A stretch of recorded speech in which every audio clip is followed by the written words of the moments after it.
Everyone,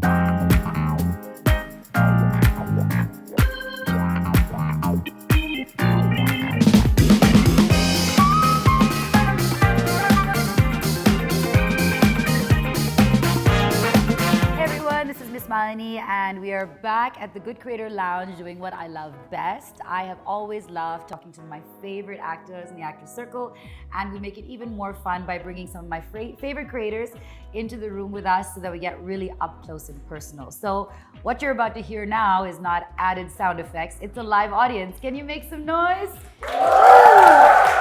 I love it. Kalki, thank you so much for being here today. It's a pleasure. Everyone was super excited, and this incredible select crowd of creators of all ages, as you can see, is really excited to have a chance to be so up close and personal, literally in the Actors Circle. We're gonna chat about all the things you've been up to. We're gonna play some games and make some reels. Sounds good. Good to go? Yeah. Okay, so first of all, big struggle in everyone's life is how to pronounce your name. So can we finally put this to rest? I think it's already on YouTube and I can do it now. Kalki Koechlin. Correct. Yes! Yay Correct, for me. Correct. Yeah. So basically, it's Aaj ki nahi, kal ki chocolate cake la mere liye, and that's how you remember it. Yeah. Amazing. I know it's spelled totally differently, but that's the French language. Yeah. Koechlin is actually a German name that was then, my grandparents were then part of the French, this thing. So it just, it's got too many histories, and now it's just become Kekla. Yeah. So you have been doing some incredible stuff. Of course, we've followed your journey as an actor. We've seen you on stage. We've seen you do so many things. But now you have a little bit of a different aura about you. And I don't know if everyone knows this, but Kalki has relocated to Goa and has a very sincere, severe Goa vibe happening right now, as you can see. It's true, it's true. So tell us what made the move happen, and then we're gonna get into understanding how everyone who's in this audience here one day can be sitting in this very zen mode themselves after doing the grind and the race. So what made you move? So it was one particular day when I was taking Sappho, my daughter, to her football class, which was in Juhu, and I live in Versova. And usually it's like a 20-minute car ride. And I got to the class when the class ended. And there was just this dawning on me that I'm just going to be driving my daughter to places, and she's just going to be in traffic. And I was like, why am I living this way? And we are lucky and privileged enough to make this decision where I can come and work. I live 20 minutes from Mopa Airport now. So if I work here at 9 a.m., I leave my house at 6 a.m.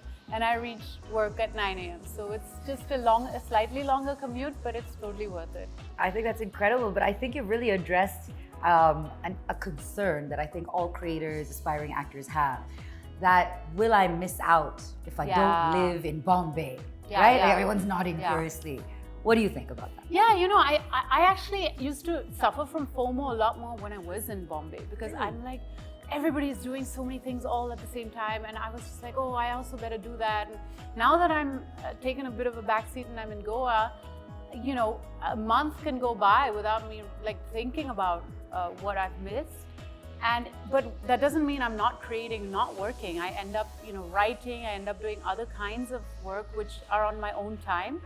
And so it's given me, and then when I come here, it picks up, I'm here for that week and I stuff my week with lots of stuff, and then it doesn't feel like a grind, and it just feels like something fun and glamorous to come back to, Wow, everyone who's ready to move to Goa, sign me up immediately.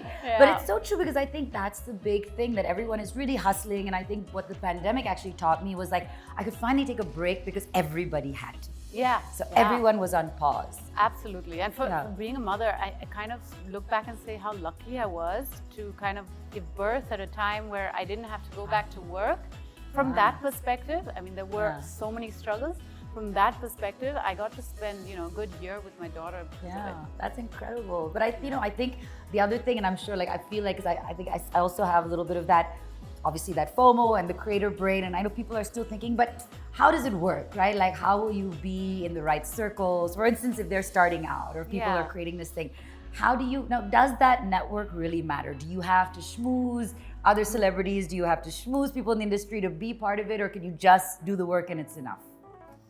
I think there is a balance. You do have to, go to the parties, you do have to do things. But I think, when you have a little distance from it, you have an edge because you're not, you're not just like doing everything that's coming your way. And then when you come with a purpose.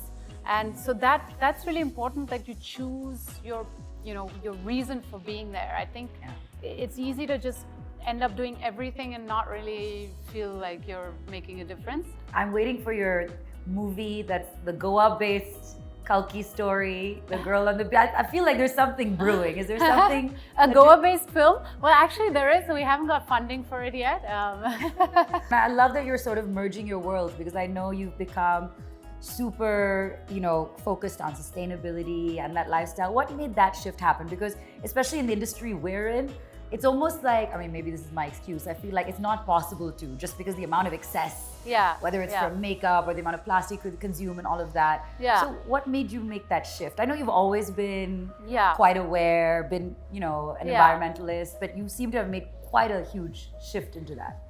Yeah, I think, growing up in a place like Oroville, I always had those ideas of, I took it for granted that I had nature around me and it was part of how you lived. But I think that, and then I did make those efforts even when I was in Bombay. I separated my garbage. I tried to, carry my bottle, all of those things. But I think that when you live in a place like Goa, you just take it to another level, like I just don't have any waste almost. And, even clothes, I'm like, I don't need clothes. I have a bikini and a couple of sarongs and, and gumboots for the rain and a poncho, and that's about it, Yeah. But of course, I come back and I have to work and I have to wear things, but I do feel like I can be more conscious about those decisions, so asking my stylist to pick up those fashion brands which are sustainable or, more conscious of whatever it is, supporting local communities, things like that. I think it's just making it, it just means being a little more organized. Yeah. And when you're in a place like Goa, you anyway have to be, because you don't get your Amazons and your delivery, your Swiggy, you don't get all that, especially where we live. Yeah. So you got to be like, I need this for the month. I'm going to order it from the places that matter or that make a difference. So that's actually a good point. Like, so for all of us who, in our heart of hearts want to do the right thing, we want to be sustainable, but we're also a little lazy. And Bombay is a bit chaotic. Very last minute. Yeah, very last minute. What's your advice now looking back? Is there anything that you would have applied in Bombay that, we could take a leaf from? I think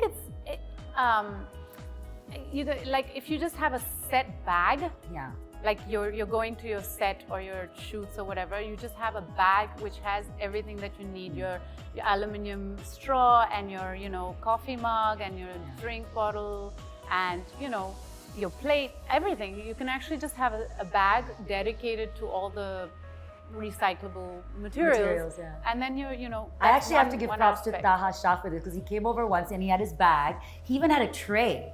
Yeah. And then he put his plate on. I was like, this is some next level impressive stuff, like having all of that set up. We have so many characters of yours that we've all loved, and I know everyone has so many, but I'd really love to know from you, which one is the one that you feel like, oh, that's the one that I'm most like that you love the most? It's always hard to choose. It's like children, who's your favorite child? I think, of course, Aditi is one character that was iconic and I loved, and also very close to me because I was a tomboy growing up.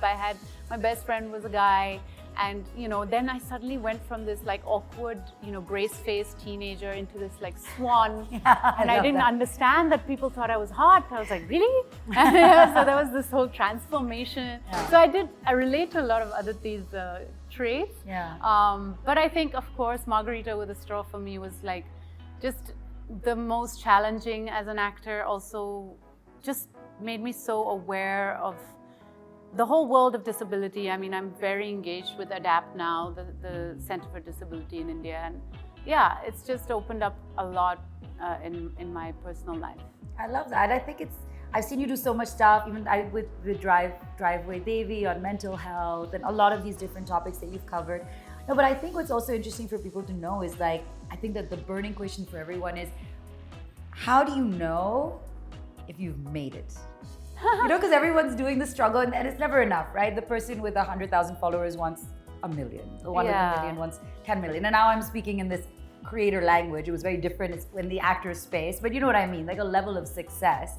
At what point did you say, okay, I think I did it now? Or do you ever feel that way? I think you've made it when you go to a meeting in pajamas.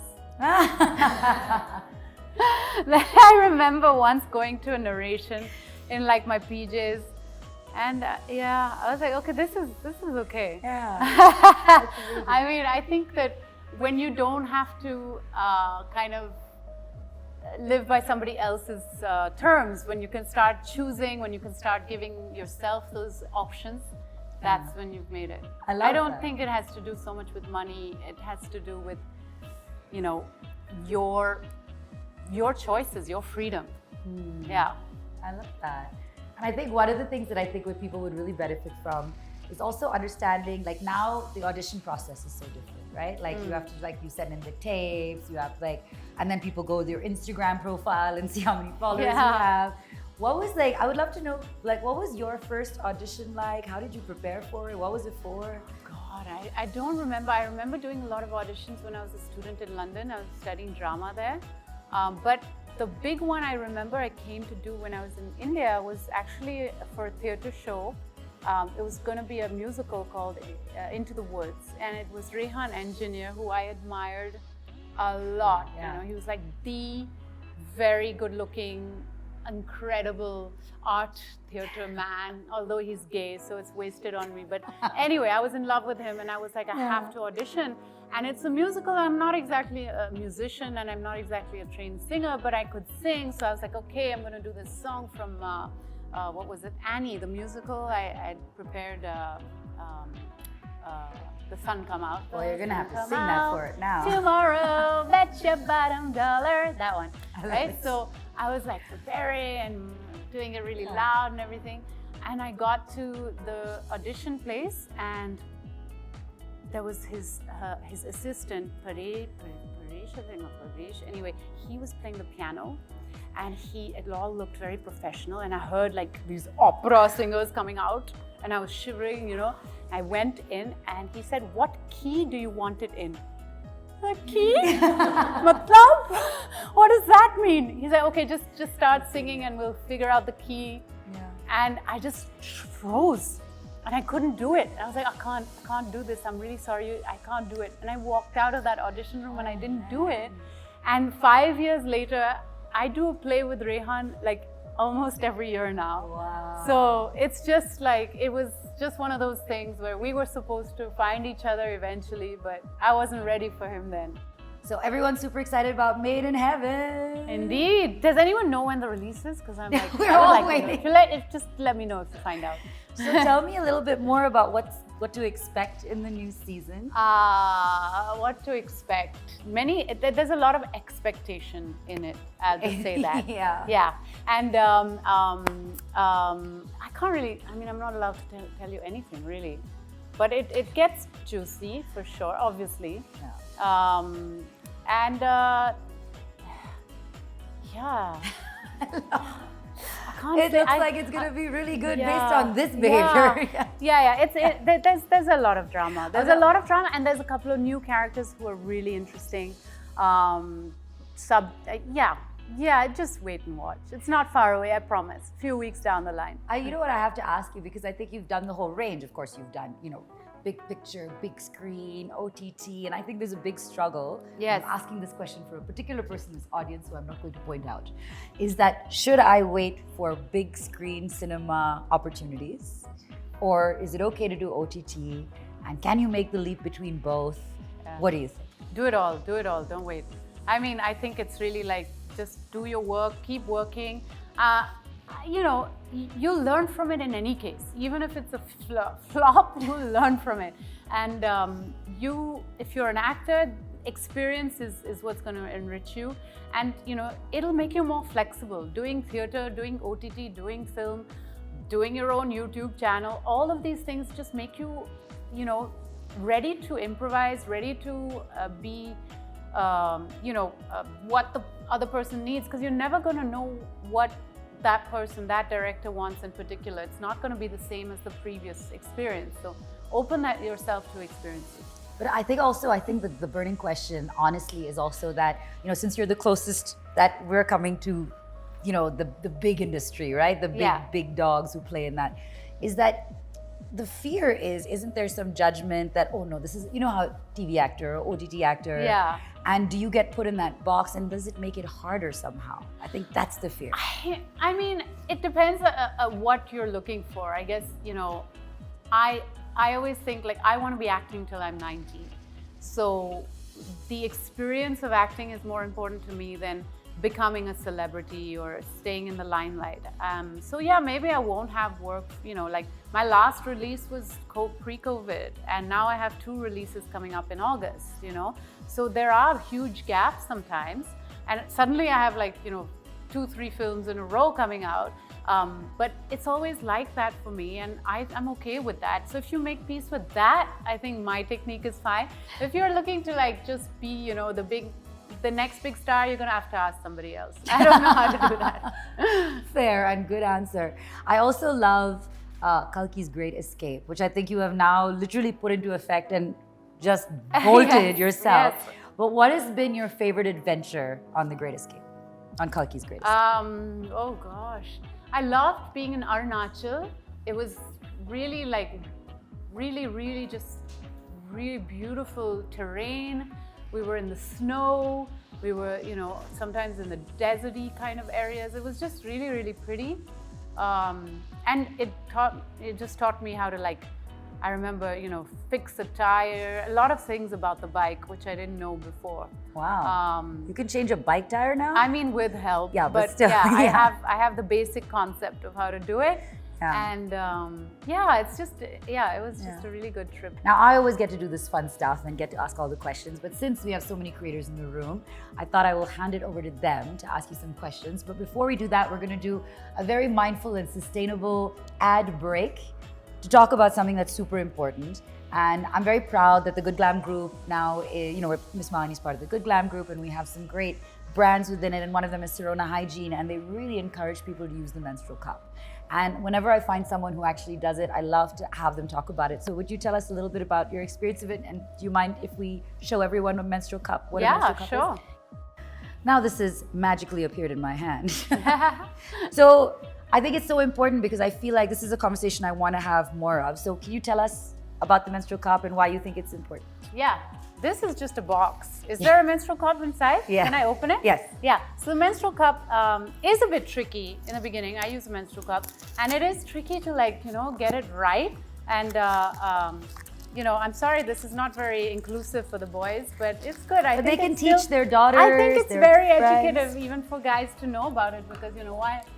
You're going to have some woman in your life, or mother or daughter or partner. So I think there it is. It's so pretty. I love the color. I remember it was very tricky to get this shape, the shape that you need to put it up, and then it pops open, and just to get it right so that there are no leakages. It's a little bit like a suction system. So getting that right does require, so the first few times you do it, you really should do it at home in a comfortable space.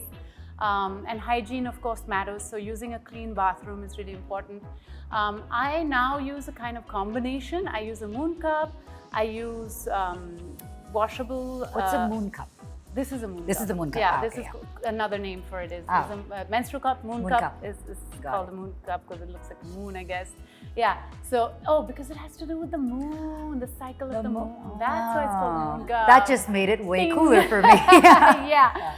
So there's the washable cloth pads, and there's also bamboo pads, which are throwable, but they're going to be recycled. So these are the 3 kind of options depending on where I am, how if I'm traveling and things like that. Amazing. Thank you so much for being so vocal about it. I know it can be so squeamish for people, but it's so important. And can you just also shed some light on how big an impact it makes? I don't know the numbers either, but just in from the sustainability perspective. Even I have no idea about the numbers, but in general, just the concept of how many pads we go through for tampons. I know that it must be just terrible wastage, because that's the same thing is happening with the diapers for kids. You know, for the first 3 years of their life on average, you need to use diapers, and we use bamboo diapers.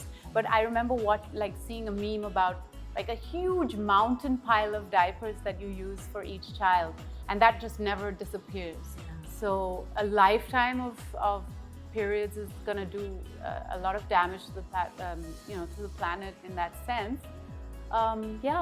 So I think the options are out there, and they're not necessarily expensive. I think people think that the options are all expensive, but obviously the Moon Cup is very sustainable financially as well. And now we know that it's related to the moon. I even have a to the moon tattoo, so I'm going to make an attempt to try this. Thank you so much, Kalki. Okay, now it's time for you guys to get the limelight. If you have a question, you can raise your hand. We'll pass you a mic. Introduce yourself.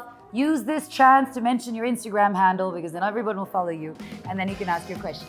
All right, it's time for one of my favorite segments on this show, which is where the creators get a chance to ask my beautiful guests here a question. So just raise your hand, and then you can get going. I know it's always hard to break the ice.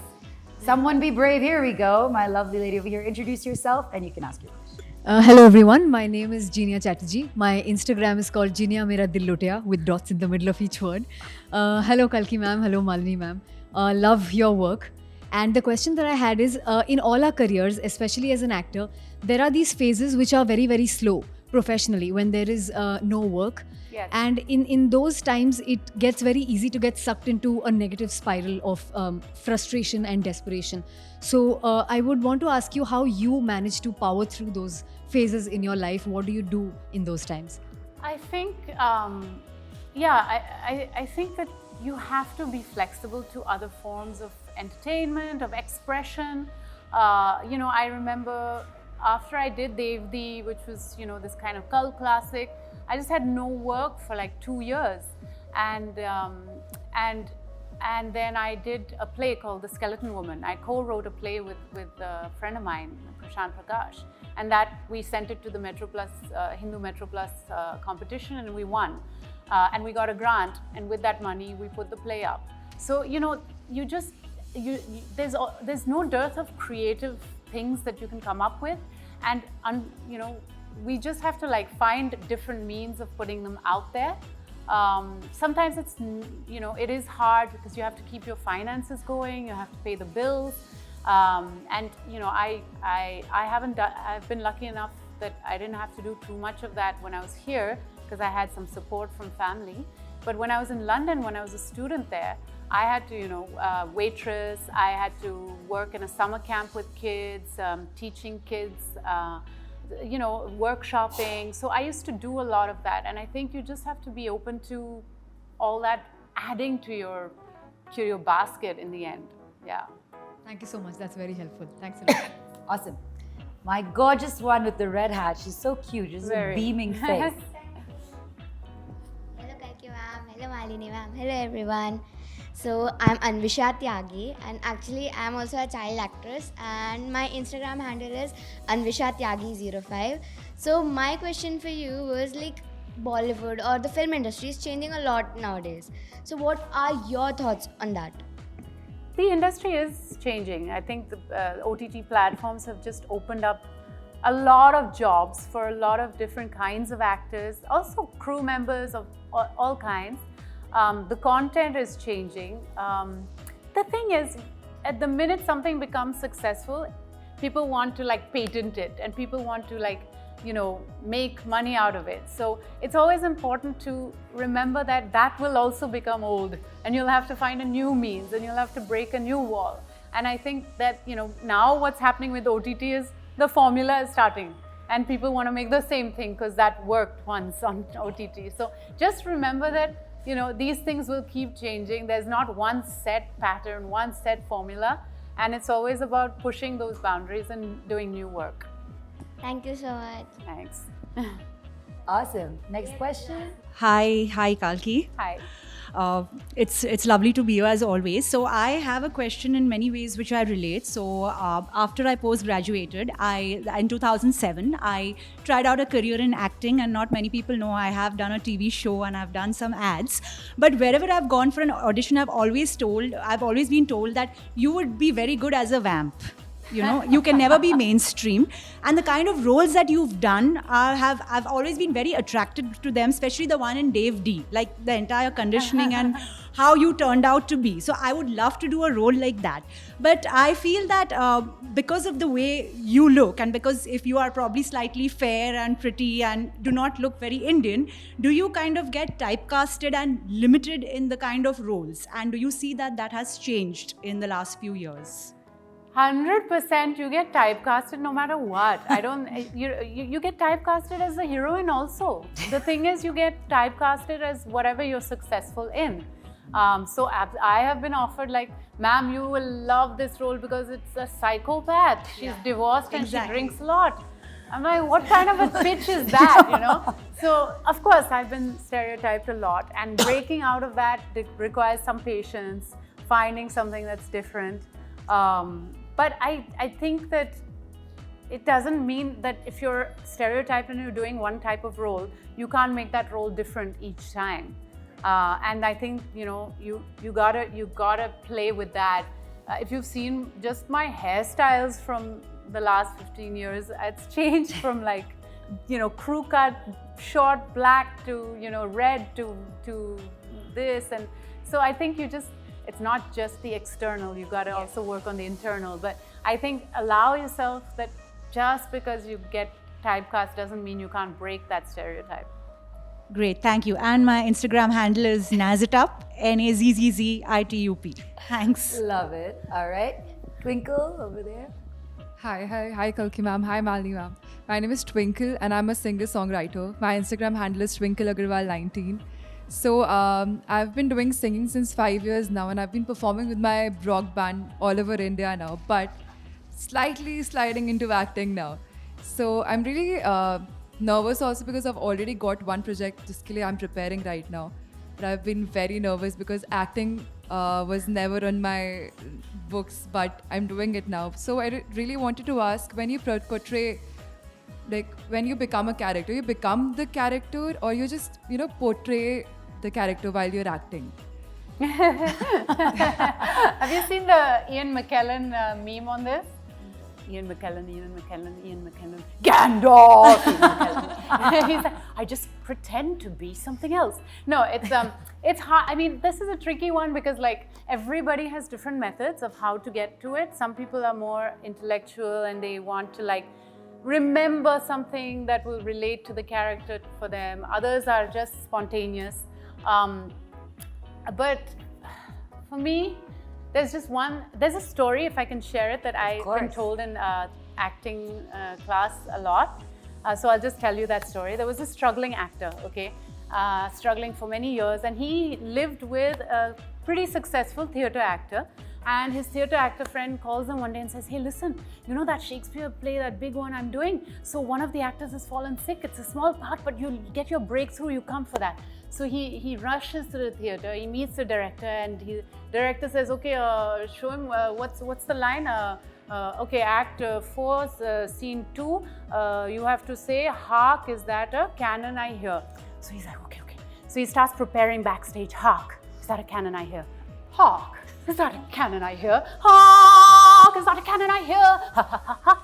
Hark, hark. And he's practicing, and he's doing his push-ups. Hark, is that a cannon I hear? He's doing his makeup. Hark, cannon I hear. And he's doing his costume. Hark, is that a cannon I hear? And like that, he's going. And now the play has started. So he has to be quiet. And he's saying it in his head. Hark, is that a cannon I hear? Hark, is that a cannon I hear? And then the assistant backstage says, are you ready? You have to go on stage now. And he gets pushed on stage and he's standing there, still in his head, he's going, hark, is that a cannon I hear? Hark, is that a cannon I hear? And suddenly he hears a great big boom! And he goes, what the hell was that? Oh, hark, is that a cannon I hear? So, yeah, the idea being that... Can we just applaud that performance? That was amazing. There's all this pressure about prepping for the role and, of course, know your lines, know your character and all of that. But there's nothing like being in the moment. And I think acting is reacting. When someone speaks to you, you don't need to think about what you're going to say. you just respond to them. You look in their eyes, you look at their body language, and there's an instinctual way of responding. So it's the same thing. Know your scene, know your lines, know all of that, do that prep. But on the day, like, you know, be aware of what's happening around you. Be aware of the sounds that are affecting your performance. Be aware of the person that walks past you. Be aware of that waiter that brings the drink. All the things that we're aware of without even thinking when we're in real life. It's that, being present in the moment.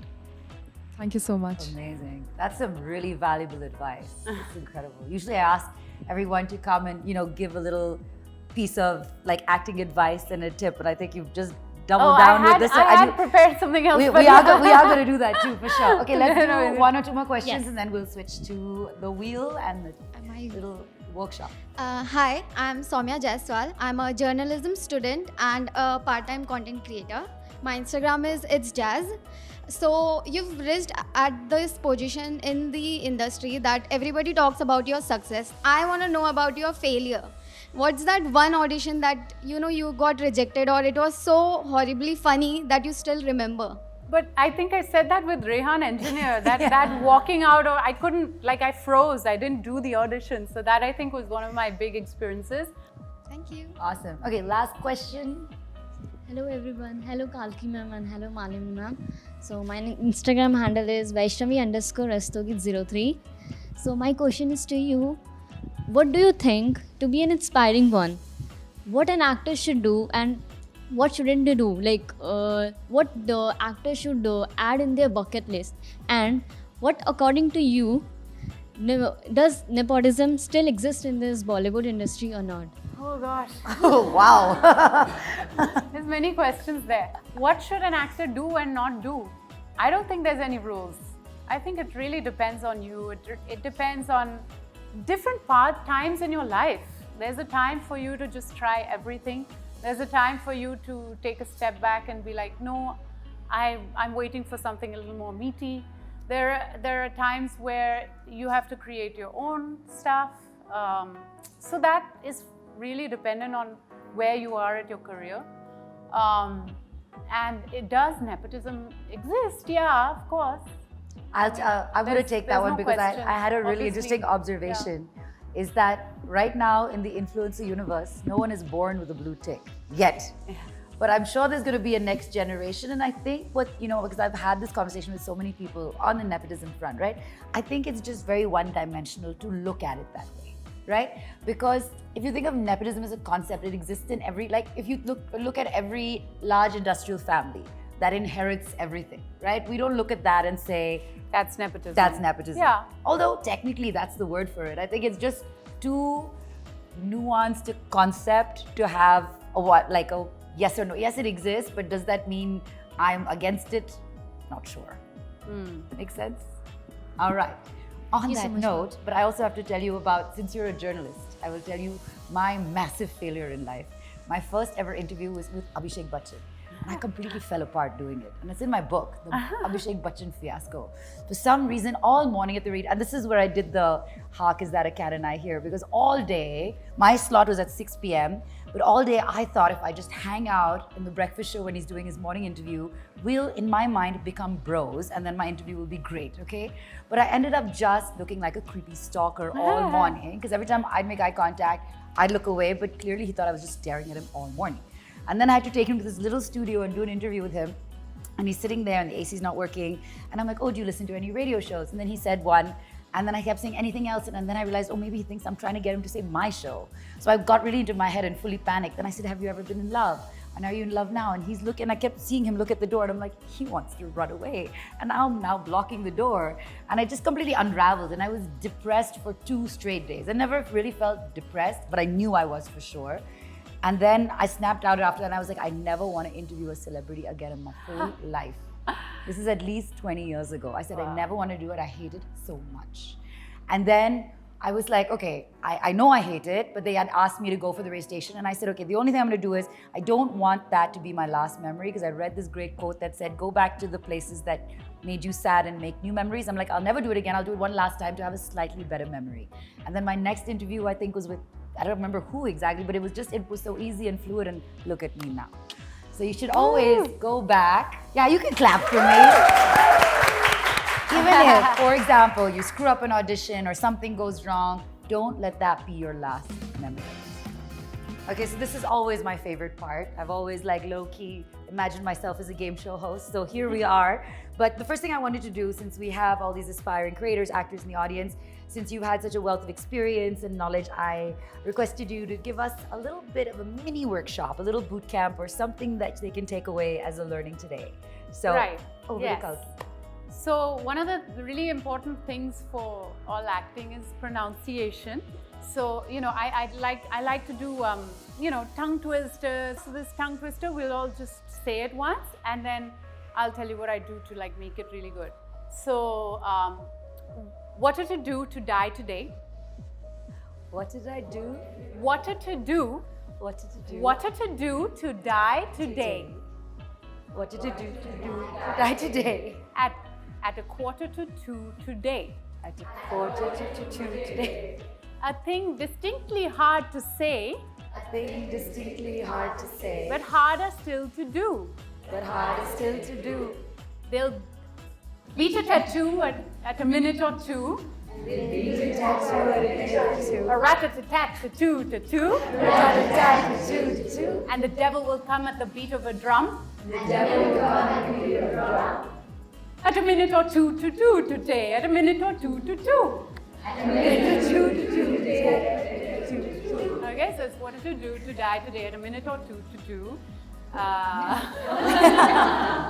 Anyway, you got it. Yeah. So now what I do is I put a pen between my mouth, between my teeth. Nobody has pens anymore. So just put your finger between your teeth like this. And you say, what to do to die today? What did I do to die today? At a minute or two to two. At a minute or two to two. What to do to die today at a minute or two to two? What did I do to die today? At a minute or two to two. A thing distinctly hard to say, A thing distinctly hard to say, but harder still to do. but harder still to do. They'll beat it to two at a minute or two. Beat it to at a minute or two. A rat-a-tat-tat-too to two. Rat-a-tat-tat-too-too. And the devil will come at a beat of a drum. And the devil will come at a beat of a drum. At a minute or two to two today. At a minute or two to two. At a minute or two to two today. And then when you say it without, it comes out much easier because your tongue has gotten used to it. So you're like, what to do to die today? Like, we don't have to do it again. But yeah. Thank you so much. Amazing. All right, folks, ready to spin the wheel? This is the Actor Circle wheel. A bunch of games that my friends and I came up with when we were drinking mocktails. Yes, of course. Surely, yes. So let's please spin away and let's see where it lands. Starting with Emojination. All right, so Oh God. Emojination basically is a game we came up with which has a bunch of emojis that we won't show everyone and some song lyrics. Now you have to emote that emoji using those lyrics or any other lyrics you like. And let's see if people can guess the emoji. All right. So one of these is don't show anyone. One of these is emotion. What? Oh, that's blank. All right. That's Okay. blank, sorry. Maybe take out the blanks. Sorry, okay. Okay. Yeah. Okay. Okay, and the Song. whatever the lyrics are, yeah. Now people have to guess. What if I don't know the song? Oh, you can pick another. Oh, you can shit. do I won't know any any of these. any song that you like then. Okay, this is good. बिजली गिराने मैं हूँ आई बिजली गिराने You have to guess the emoji. कहते हैं Yeah. more than sad. हवा हवाई हवा हवाई हवा हवा हवा हवाई Close enough. Close enough. Depressed. Good job. Amazing. All right, thank you so much. All right, time to spin that wheel, and maybe we will land on Trust Me, Bro. We'll make it happen. Trust Me, Bro. Oh, magic. So Trust Me, Bro is basically a take on Two Truths and a Lie. I should have done that. 2 truths and a lie. 2 truths and a lie. But it's also a way to learn a little bit of an acting technique, because sometimes you have to convince people of something that you know is not true. Now, Kalki is going to tell you 1 truth and 1 lie, and she will start the sentence, at least for this game, with "Trust me, bro," for both of them. Until we rename it to Lie Detector, which is a much better name for this game, and Kalki came up with it. And then you can ask follow-up questions to figure out which one is true and which one is a lie. Now we know, and I know when I tell a lie, I generally Think it. and I give too much information, like what time and day, like I would never know this otherwise, right? Or the story changes. All right, so start with "Trust me, bro." Tell us one and the other, and people can then ask follow-up questions. At the same time? Yeah, so you say "Trust me, bro," this, or "Trust me, bro," and then you can ask some questions. Trust me, bro, I hate bananas. Trust me, bro, I'm terrified of spiders. Now you can ask your follow-up questions.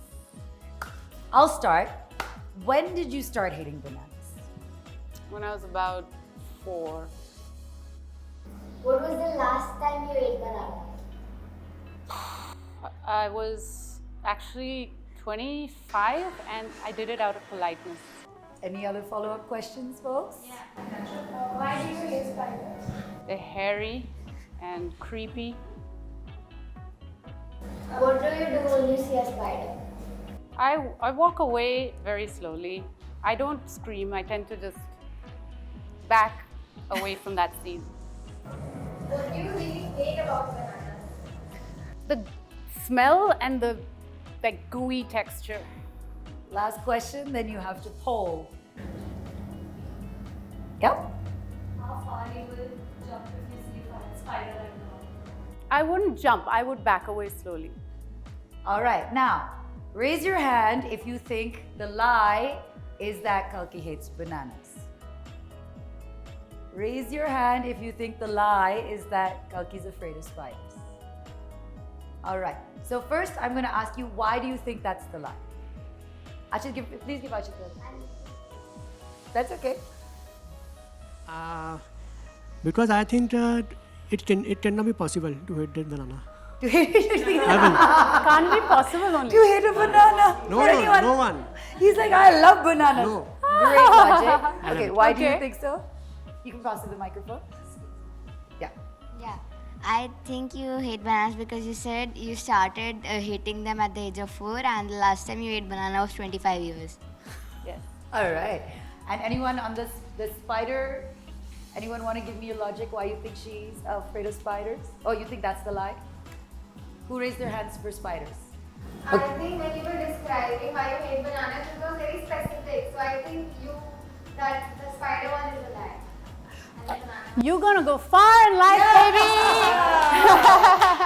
I love spiders. I grew up with big spiders in my house, so I have no problem with spiders. I hate bananas, and I ate a banana. I nearly threw up, but it was out of politeness because I was like being invited by these people, and they'd made like banana fritters, and they'd given all this lovely stuff. They were just being very sweet to me, very accommodating, this family, and I felt really bad, so I ate. I hated it. It was horrible. He still can't believe it. He's like, no, it's not possible. All right. You know why I hated them is because I was given mashed bananas so much as a child. Mashed bananas in rice, mashed bananas on roti, mashed bananas on toast. I just got sick of bananas. Amazing. Okay, one last spin, and then we will make a reel. Whoop. Break it. That's fine. Such honesty. Is that the same thing? Such honesty? No. Such honesty, yeah. The pun. But is it similar to trust or no? No, so such honesty is where you have to answer these questions. Honestly? Such honesty. But such honesty? I mean, how will you ever know? Now I'm such a good liar. Now, yeah, you are. She'll know, our journalist in the back. All right, read out the question and tell What us. has been the biggest risk of your career? Going to Bollywood parties where I know nobody's name. So what do you do in that case? I've made up. I mean, I've found out there's a word called prosopagnosia. So all I say is I suffer from prosopagnosia. It's basically the lack of recognition of faces. So because I just can't remember people's names and faces. I'm just really blank, and I do gonna it use all the this? time. I've done it recently, very recently also. So I just say, I'm really sorry. I suffer from prosopagnosia. Fair enough. A recent performance or film you thought was underrated. It has to be Bollywood? No. I'm trying to think of what I last saw. It's like, no, they're all pretty overrated. Underrated. No, there must be. There are. I'm just like, I'm going blank.